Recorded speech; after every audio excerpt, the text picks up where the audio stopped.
5 minute পড়তেই phone ধরতে ইচ্ছা করে? ভেবে নিও না তুমি অলস। আসলে তোমার ফোকাস ট্রেন করা হয়নি। ফোকাস বাড়াতে চাইলে প্রথম নিয়ম, একসাথে একটাই কাজ। মাল্টিটাস্কিং বুদ্ধিমানের কাজ না, এটা ফোকাসের সবচেয়ে বড় শত্রু। তারপর ব্যবহার করো 25 মিনিটের নিয়ম। 25 মিনিট পুরো মন দিয়ে কাজ, তারপর 5 মিনিটের ছোট ব্রেক। এই টাইমিংটাই মানুষের ব্রেন সবচেয়ে ভালো বোঝে। পড়ার সময় ফোন চোখের সামনে রেখো না, কারণ চোখ যা দেখে মন ঠিক সেই দিকেই দৌড়ায়। বড় বড় টার্গেট বানিও না, আজ পুরো চ্যাপ্টার না, বলবে এই 2 পেজ শেষ করব।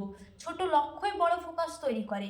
আর একটা কথা, ঘুম আর পানি কম হলে তোমার ব্রেন নিজের কাজ নিজেই করতে অস্বীকার করবে। ফোকাস চাইলে শরীরকেও সম্মান দিতে হয়। মনে রেখো, ফোকাস কোনো সুপার পাওয়ার না, এটা প্রতিদিনের ছোট অভ্যাসের ফল। আজ একটাই কাজে মন দাও, কাল তুমি নিজেই নিজের পরিবর্তন টের পাবে।